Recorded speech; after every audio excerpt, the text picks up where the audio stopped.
예. 예, 의원님 여기 앉으셔도 되겠습니다. 예, 앉으셔도. 예, 이렇게 강연을 듣고 나니까 딱딱한 의원님이라기보다는 차라리 동네 옆집 누님 같은 그런 생각이 듭니다. 누님이라고 불러도 되겠습니까? 예. 예, 감사합니다. 예, 누님이라고 부르셔도 된다고 하셨습니다. 네, 뭐 강의 내용 중에 뭐 제가 생각나는 거는 뭐 여러 가지 있었겠지만은 착각 공주라고 일컬어 보고 싶습니다.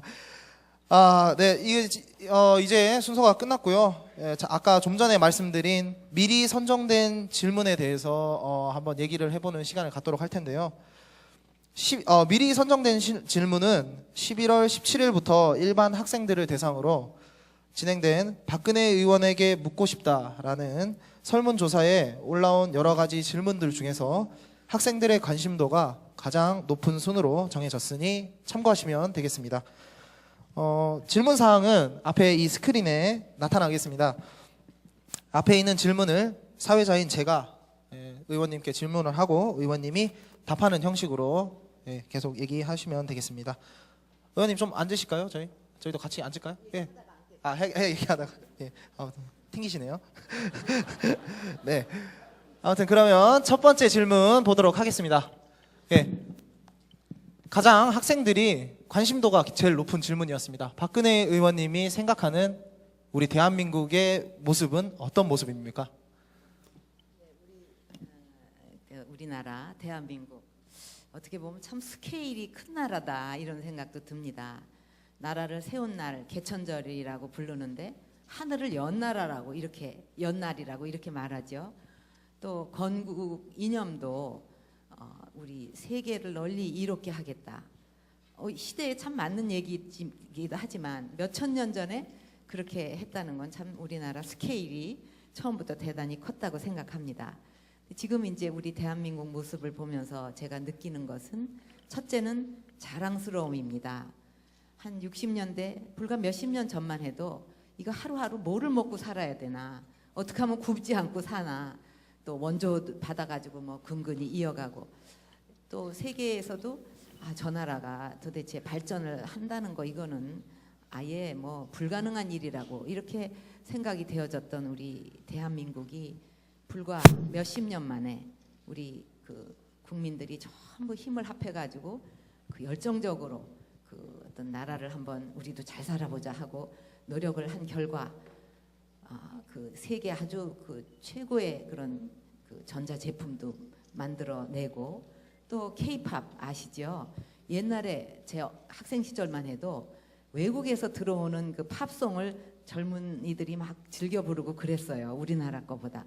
근데 지금은 오히려 우리 학생 여러분들 경우에 그 우리나라 거를 굉장히 좋아하고, 또 우리나라의 그 팝송이나 이런 것이 외국 사람들을, 외국 젊은이들을 열광시키는 그런 아주 거꾸로 됐습니다.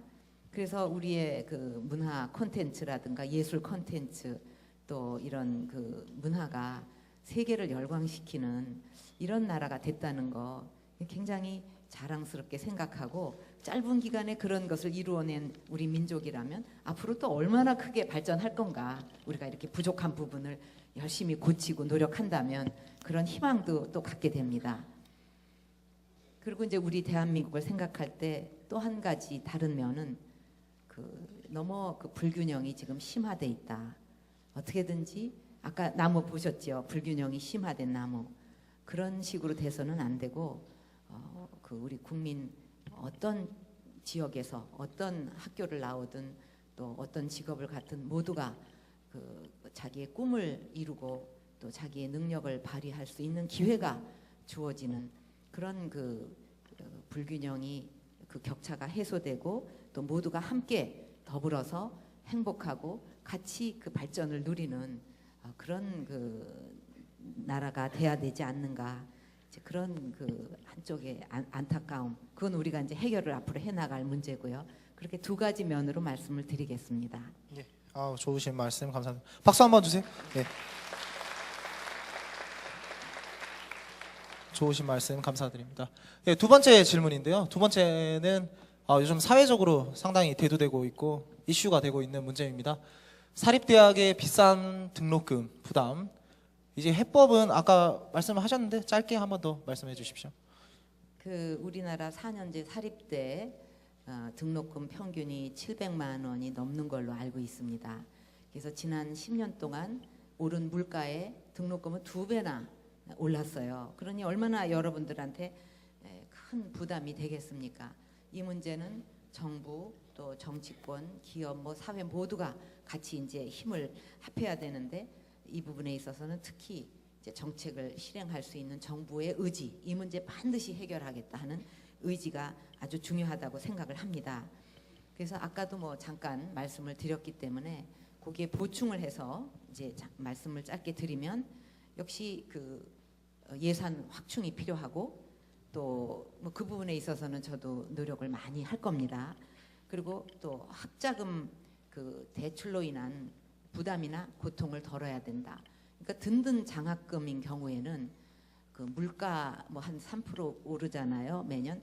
그거를 제외하고는 금리가 아주 0%가 되도록 그렇게 해서 우리 학생 여러분들이 그거에 대해서 이제 부담을 갖지 않도록 이렇게 해야 된다고 생각하고요. 이건 제도적으로 그렇게 앞으로 돼야 된다고 봅니다. 그리고 이제 신불자를 만들어내는 그 원인이 되고 있는 그 일반 대출 그 금액, 학자금 대출금에 대해서도 졸업을 한 후에 어떤 일정한 그 어떤 소득이 생긴 후부터 이렇게 갚아 나갈 수 있도록 그 학자금 대출은 이렇게 장기 분할해서 갚아 나갈 수 있도록 그런 그 개선이 필요하다고 생각을 합니다. 그리고 물론 우리 대학교에도 이제 재정 투명성이 강화돼야 되고 또 그 어떤 그 구조를 잘 이렇게 조정을 해서 그 회계가 이렇게 투명하게 공개될 필요가 있다. 그리고 또 그 등록금을 적립금화하는 것은 좀 안 되지 않겠느냐 그런 생각을 합니다. 그리고 또 그 등록금 산정 기준도 좀 합리적으로 마련해서 이런 근거로 등록금을 이렇게 산정했다. 이런 걸 여러분도 다 알 수 있고 그러면 좋지 않겠습니까? 그런 여러 가지 종합적인 그 노력이 좀 같이 이루어질 때 이 등록금 문제는 저는 해결이 된다고 생각을 합니다. 좋으신 말씀 감사드립니다. 네, 박수 한번 주십시오. 네. 등록금 문제 저희 학생 같은 경우에는 가장 근접해 가장 큰 문제이기 때문에 그런 거 잘 해결해 주시길 바라겠습니다. 자, 세 번째 질문은 요즘 가장 뭐 1박 2일이다 해서 인기 좋으신 은지원 씨와는 자주 만나는지 그리고 가장 좋아하는 연예인은 또 누구신지 그런 간단한 질문. 역시 대학생이다 보니까 이런 질문 들어갔습니다. 예, 질문 재밌네요. 근데 우리 조카 지원이가 사실은 저보다 더 바빠요. 그래서 뭐 이렇게 만나려고 하면 뭐 맨날 외박하고 있습니다.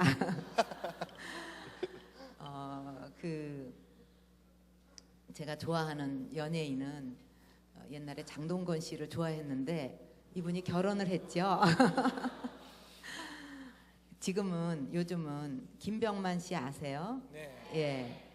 그 달인 코너 그거 보셨죠? 지금 이제 끝난 걸로 아는데 그 김병만 씨가 오늘의 그런 성공이 있기까지 그 개인이 겪은 그 아픔 또 그런 거를 다 극복하고 그 오늘에까지 온 그 스토리가 참 감동적이었어요. 그리고 그 개그 콘서트에 나와가지고 이제 달인이 되려고 매번 다른 거를 하는데 그 얼마나 힘들었을까. 그런데도 그거를 이제 해내는 그런 모습을 보면서 그런 그 열심히 하는 모습, 성실성, 참 그 아이디어도 좋고 이제 그런 거에 제가 참 감동을 많이 받고 그래서 김병만 씨 생각하면 흐뭇합니다. 예, 감사합니다. 은지원 씨는 바쁘셔서 못 만나신다고 알겠습니다. 외박 그만하시라고 좀 전해드리겠습니다. 예. 네 번째 질문 물어보겠습니다. 네 번째 질문은 지방대학의 취업 여건이 사실상 조금 어렵습니다. 다른 서울 지역에 있는 대학들보다 사실상 어려운 게 사실인데요. 이런 개선 방안에 대해서는 또 어떻게 생각하시는지? 아까 우리 회장단 여러분들하고 만나서도 역시 여러분들 관심이 그거니까 거기에 대해서 좀 얘기를 나눈 기억이 납니다. 그래서 이제 아까도 좀 말했지만 뭐 이렇게 스펙 쌓는다고 그래도 힘들고 취직하기가 또 그 지방대라고 해서 뭔가 좀 이렇게 공정치 못한 대우를 받는다는 거 이런 일은 없어야 된다. 그런 생각을 저는 철저히 하고 있습니다. 제가 11월 1일 그 고용복지 정책 세미나를 국회에서 했습니다. 거기서도 이제 그 뭐 저기 국민 패널이라고 그래가지고 지방대 여학생을 초청을 했어요. 다른 이제 국민 패널에 여러분이 있었지만 그 지방대 여학생 한 명이 초청이 돼서 거기서 한번 좀 그 평소에 생각한 거를 좀 말씀해 보시라 하니까 이런 얘기를 했습니다. 지방대에서 뭐 이렇게 와서 얘기를 하라고 그래서 뭘 찾아봤대요. 뭐 취직과 관련해서 뭐가 있는가. 근데 워크네트라는 그런 정부에서 하는 취업 그 저기 정보망이라는 게 있는데 자신은 처음 알았다는 거죠. 그런 게 있는 줄도. 그래서 주변의 친구들한테 이런 네트가 있는 줄 아냐 그러니까 아무도 모르더래요.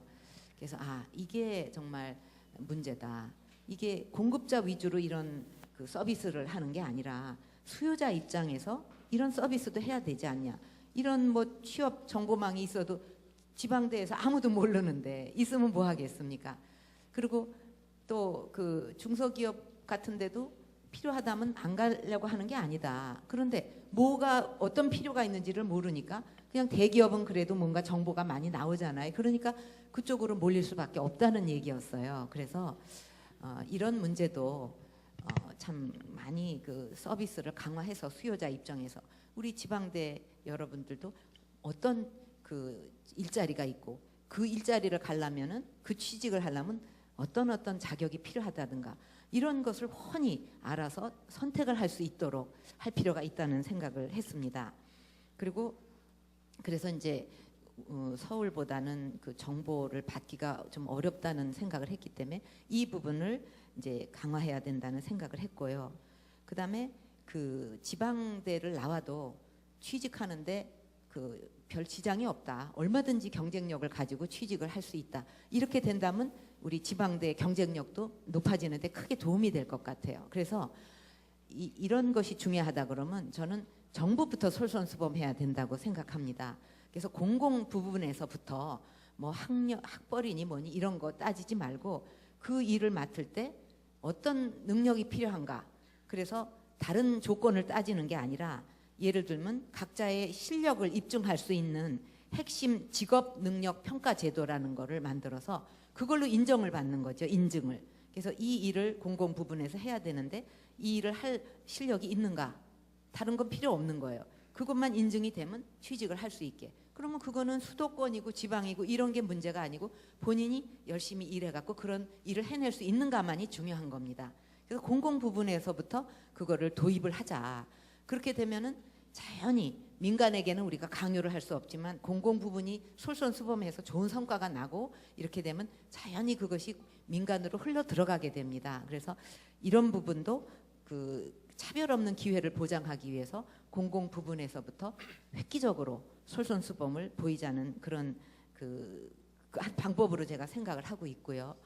또 하나는 이제 지식 기반 사회라고 하는데 거기서 중요한 것은 지식 아니겠습니까? 그럼 우리가 국토 균형 발전, 모든 지역이 다 이렇게 골고루 발전해야 된다 이런 중요한 목표를 갖고 있는데 잘 안 돼요, 여태까지.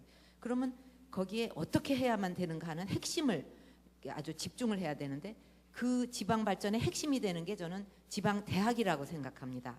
그래서 그때 지방 대학을 전부 어느 대학을 가든 커리큘럼도 비슷하고 배우는 것도 비슷하고 해갖고는 경쟁력이 생기지를 않기 때문에 우리 대전 쪽에 어느 대학이다 그러면 그 대학에서 그 주변과 여러 가지를 볼 때 제일 잘할 수 있는 거, 차별화하고 특화시킬 수 있는 게 뭔가 하는 거를 전부 이 지역에 있는 분들하고 의논을 해서 그 부분이 아주 경쟁력이 있다 하면 그거를 차별화하고 특화시켜서 지원도 집중적으로 하면 그 부분이 아주 커질 거 아니겠습니까? 그러면 그 어느 분야에 자기가 공부를 잘하고 싶다 하면은 어디 지역 다른 데 살더라도 대전 그 학교를 가야 되는 겁니다.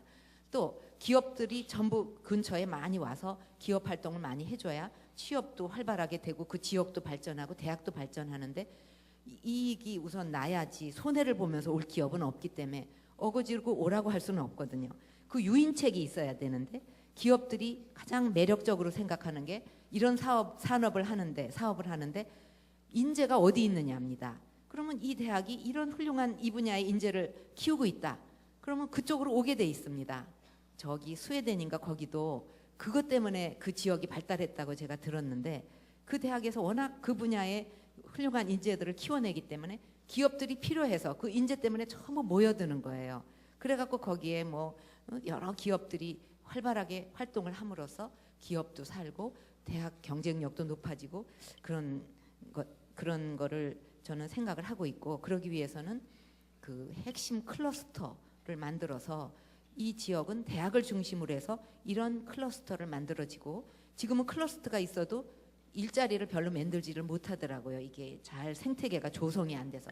근데 진짜 클러스터가 일자리 만들기 위해서라 그러면 산학연이 아주 잘 그 돌아감으로써 선순환이 됨으로써 그 클러스터가 명실공히 그 창업이라든가 일자리 만들기라든가 이런 거에 기여를 하도록 제대로 하도록 이렇게 만들면 우리 지방 대학을 살리는데 또 경쟁력 있게 만드는데 큰 도움이 되리라 생각합니다.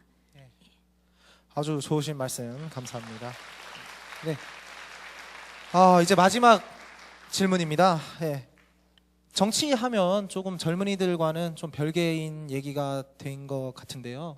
이제 젊은이들과 소통을 위해 어떤 방법을 생각하고 계신지에 대해서 좀 여쭤보겠습니다. 예, 이게 굉장히 요즘 얘기가 많이 되고 있죠. 네. 뭐 소통 얘기를 하니까 제가 그래서 이렇게 오지 않았습니까? 먼저.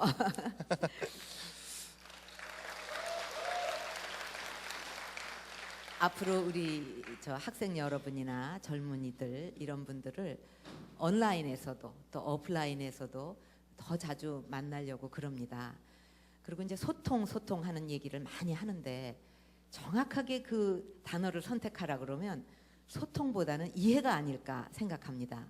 우리 SNS를 통해서 소통을 한다 그러는데 아주 그냥 순식간에 생각보다도 그냥 메시지가 먼저 나갈 정도로 빠르게 뭐 그때 순간적으로 정직하게 빠르게 이렇게 전달하는 것을 굉장히 그 소통의 뭐 핵심같이 생각을 하는데, 저는 그보다는 조금 시간이 걸려도 자기가 책임질 수 있는, 자기가 머리를 정리해서 책임질 수 있는 얘기를 진정성을 담아서 한다면 그러니까 소통보다는 이해 이쪽에 관심을 둔다면은 이것이 진짜 통하는 길이 아닐까 그런 생각을 저는 해봅니다.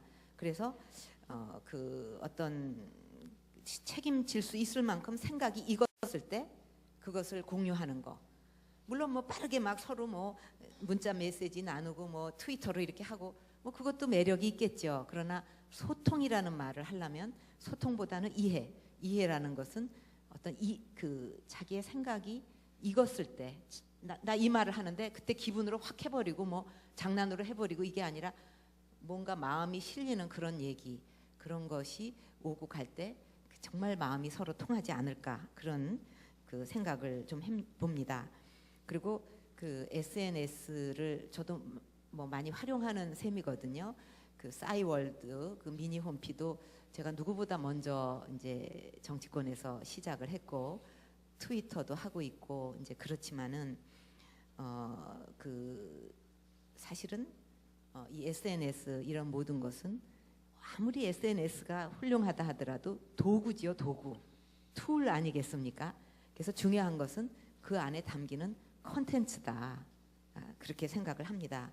그래서 그 어떤 내용을 가지고 진정성을 갖고 만나느냐 이것이 중요하고, 어떤 콘텐츠를 갖고 진정성을 갖고 만나려면 그냥 무심한 게 아니라 그 상대에 대한 또 어떤 문제에 대한 관심, 또 상대에 대한 배려, 존중, 같이 공유하고 싶다는 마음, 뭐 이런 것이 마음에서 발동이 돼야 그런 마음이 실리는 소통이 이루어지지 않을까 그런 생각을 합니다. 네. 예. 감사합니다. 예. 혹시 자꾸만 시간이 흐르면서 자꾸 푹 우리 누님께 빠져드는 시간이 되는 게 아닌가 싶습니다. 네. 설문에 참여해주신 모든 대학교 학생들 여러분들께 감사드리고, 그리고 성의와 진심으로 답변해주신 박근혜 의원님께 다시 한 번 더 큰 박수로 감사하다는 표현을 하겠습니다.